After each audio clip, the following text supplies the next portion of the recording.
I met my therapist on Paws on a bright Tuesday morning in Tacoma, Washington. A 5-month-old German Shepherd puppy was sitting on my front steps like someone had left him there by mistake, at the house of a man who'd already decided he didn't deserve another chance. He sat there like he owned the porch, tail ticking against the wood, eyes locked on a man who'd carefully disappeared from his own life. I'd gotten good at keeping the world out. But this puppy planted himself on my steps like he hadn't read the rules. I tried to ignore him, pretended I didn't hear the soft scrape of his paws or that little hopeful breath against the door. He didn't bark, didn't whine, just waited, breathing slow, like his whole plan was to outlast whatever wall I'd built. Eventually the sun climbed higher and my excuses wore thin, and I found myself at the door, hand on the knob, promising I'd only check for a collar. When I opened it, his whole body lit up, even though up close I could see the sharp line of ribs and dust on his nose. I filled an old bowl with water and set it on the cool concrete, telling myself it was just 5 minutes for a thirsty stray. 5 minutes, that was the deal. Standing there barefoot in the doorway, watching droplets fall from his chin onto my floor, I didn't know those 5 minutes were already rearranging the rest of my life. I told myself out loud that I was not keeping this dog. I even said it to him, standing in the doorway while he lapped at the last of the water. He finished, looked up with that hopeful head tilt, and walked right past my bare feet into the house like I just invited him to stay. I tried to stay cold about it. No names, no soft voice, no bending down. But the 5-month-old German Shepherd puppy didn't care. He followed me room to room, nails ticking behind me, settling wherever I stopped. When I sat in my old chair, he curled up on my boots and fell asleep, breathing slow and steady. For a while, the house was quiet. Then a helicopter passed over the neighborhood, blades chopping the air just wrong, and for a second, my living room blurred into dust, heat, and distant shouting. I froze halfway to the kitchen, fingers tight on the counter. The puppy woke, patted over, pressed his nose into my hand, and the sound shrank back down into just another noise over Tacoma. That was when the fear settled in. Not fear of him, fear of needing him. I told myself the kindest thing was to do this the right way, turn him in, let someone normal adopt him. So I grabbed my keys, opened the truck door, and he jumped onto the passenger seat like I'd just promised him the ride of his life. The shelter parking lot was fuller than the grocery store on a Sunday. Inside, the noise hit first. Cages rattling, barking, the high, thin whine of dogs who hadn't figured out why no one was coming back for them. He tucked himself against my leg the second we stepped in. That 5-month-old German Shepherd puppy pressed his side to my jeans like I was the only solid thing in the room. Every time I shifted, he shifted, eyes flicking up to check that I was still there. The woman at the desk gave me a tired smile, the kind you learn in places like that. She glanced at him, then at the clipboard. "We're pretty full," she said quietly. "For a stray his age, his chances are... okay, not great, not terrible. We'll do what we can." She slid the surrender form toward me. Name, where I found him, whether I'd be able to help with any fees. The pen felt wrong in my hand. I stared at the boxes, at the line where I was supposed to say I was giving him up. I'd come here to unload responsibility, to drop off this warm, trusting weight and walk away lighter. Instead, I kept seeing him in one of those metal runs, watching every person who walked by, waiting for someone who'd already decided not to come back. He leaned into my leg again just enough to remind me he was there. I set the pen down. "All right," I heard myself say. "I'll take him home, for now." Bringing him back felt strangely heavier than carrying him in. The German Shepherd puppy treated my quiet house like a puzzle he was determined to solve. First, it was the water bowl, then the food, then a thorough inspection of every corner like he was checking if it was safe for both of us. By the time I found an old pair of bowls in the pantry, he'd already picked a spot on the kitchen floor and claimed it with a puddle. I should have been annoyed. Instead, I heard myself muttering about paper towels and cleaner, moving faster than I had in months. He chewed one boot, dragged a sock under the table, and fell asleep half on the rug, half on the tile, like he hadn't quite decided where he belonged yet. Feeding him, taking him into the yard, watching him spin in clumsy circles before settling down, it all carved little notches of routine into a day that used to be one long blur. Night used to be the worst part. I went to bed telling myself this was temporary, just a favor to a stray, nothing more. Sometime after midnight, the dark tilted.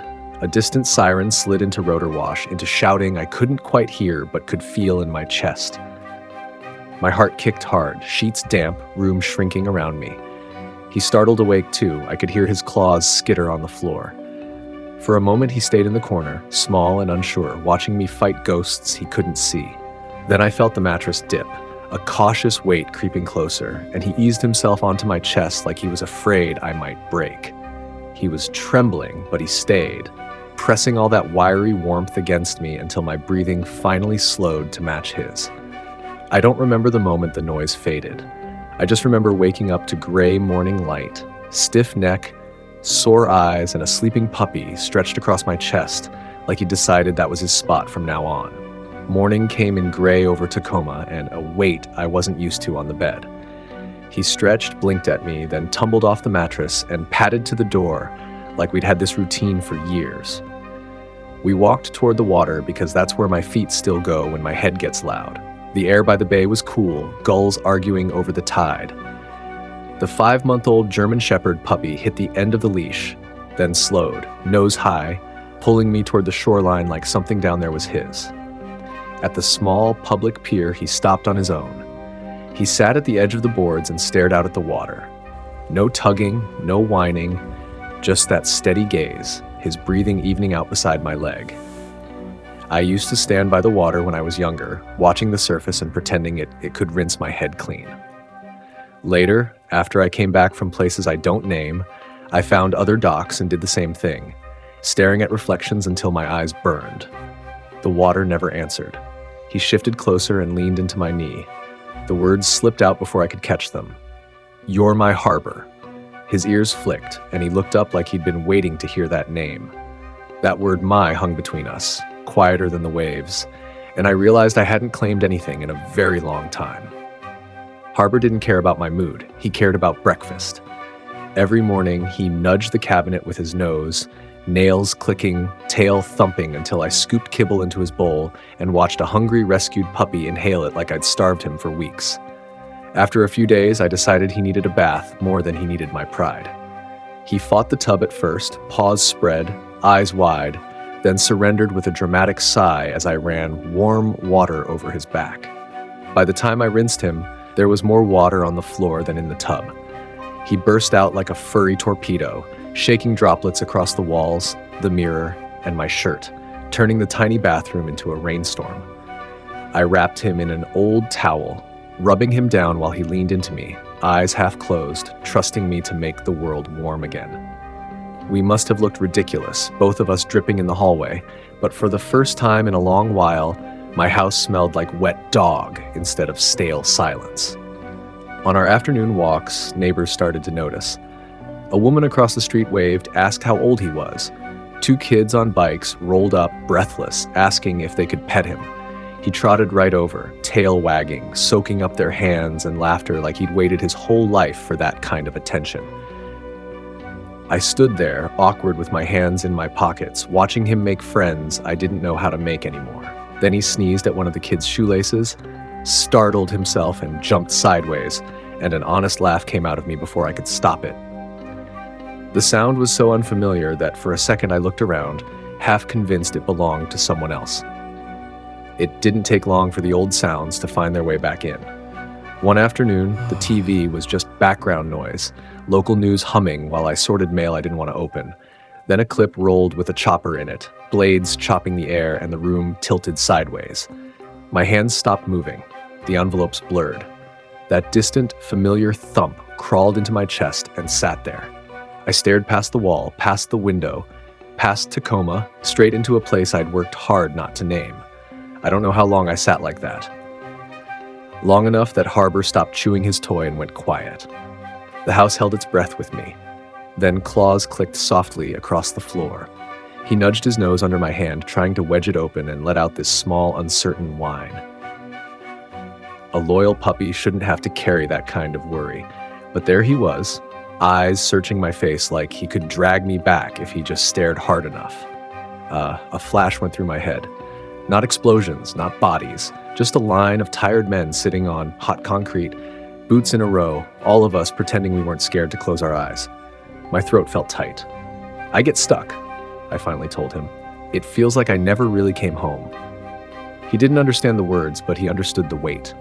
He leaned all of himself against my leg until the room came back into focus. The letter came in a plain envelope, the kind that never brings anything good. I opened it at the kitchen counter, Harbor watching from his bed like he knew this wasn't junk mail.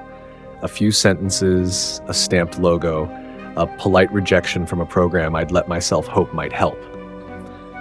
Something in me just folded, not dramatically, just a quiet click inside, like a light going off in a room no one used anymore.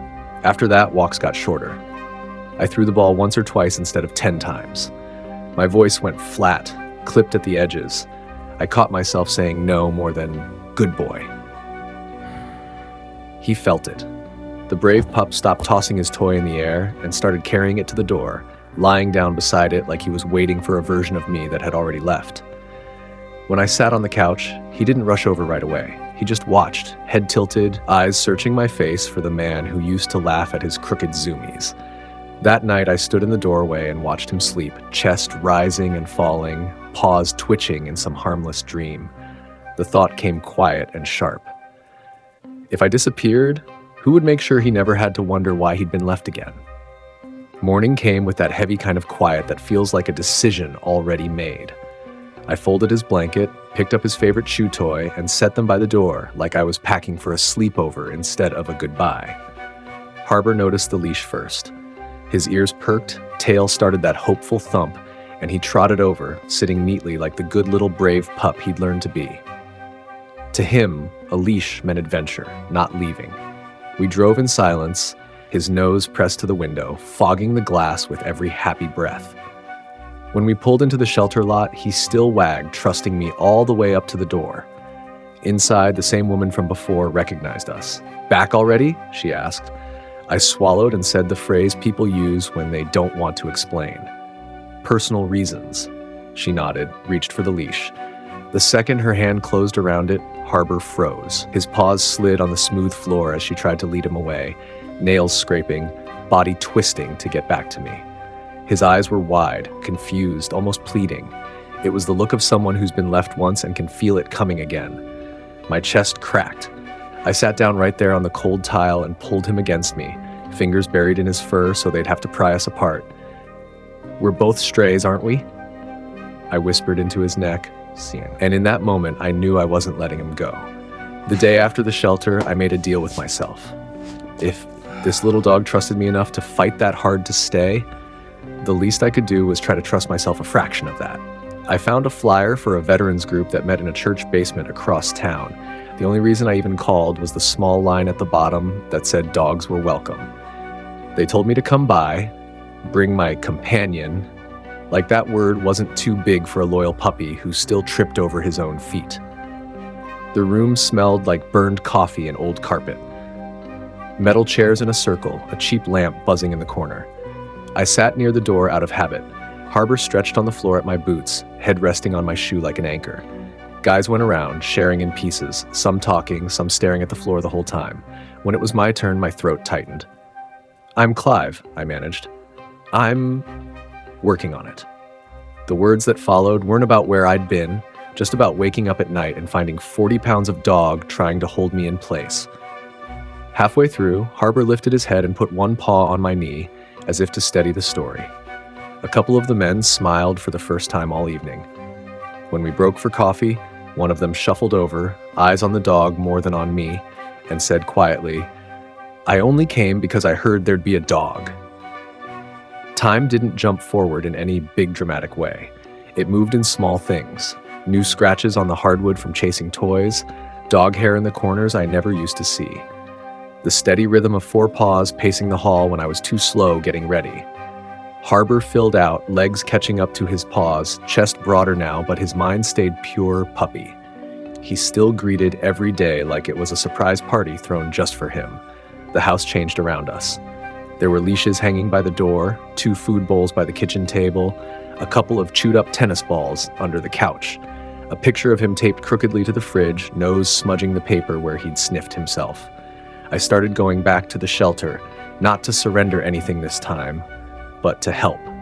They handed me leashes, asked if I could walk the nervous ones, the dogs who shook in the back of their kennels. Harbor came too, tail soft, body loose, showing them all how a gentle rescue puppy moves through the world when he feels safe. People gravitated to him without thinking, hands finding his fur before they found my eyes. In the neighborhood, kids called his name from across the street. Neighbors waved when we passed, some of them asking how the therapy dog was doing, though no one had ever given him that title on paper. At group, the guys stopped asking if I'd be there and started asking if Harbor would. One night I sat on the couch, watching him snore upside down with his paws in the air, house warm and cluttered around us. I caught myself whispering into the quiet that I still wasn't sure who had actually done the saving here. The man who took in a stray, or the dog who refused to let his person stay lost. If you've stayed with me this far, I guess you know something about feeling a little broken. Maybe you never wore a uniform. Maybe your battles are bills, grief, bad news in the middle of the night. Pain doesn't really care what outfit you had on when it found you.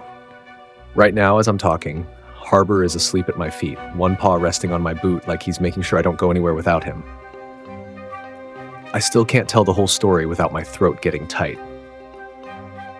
Because this was never just about where I went or what I saw. It was about coming home and not recognizing the man in my own mirror.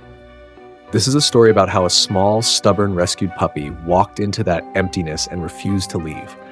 About how simple things, food bowls, muddy paw prints, wet fur on clean towels, a warm head on your chest at 3 a.m, can pull you back when you're sure you're done. It's about the way a dog can sit beside you in the dark and, without saying a word, convince you that you're not past saving. This little guy's journey from abandonment to rehabilitation shows how important nonprofit rescue groups really are. They're the reason he made it to my porch instead of disappearing quietly into a system that's already too full. They're the reason a man like me got a second chance disguised as 4 paws and hopeful eyes. Caring for a rescued puppy is more than love. It's responsibility. It's pet care. It's walking them when you'd rather stay in bed. It's vet bills and training and cleaning up messes on the worst days. But it's also a heartbeat that answers yours when you're afraid there's nothing left worth hearing. If you're watching this and you feel alone, I want you to know this. You are not the only one standing in a quiet house, wondering if it's ever going to feel like home again. There is a dog out there who hasn't met you yet, who is ready to sit on your porch and wait you out the way Harbor waited for me.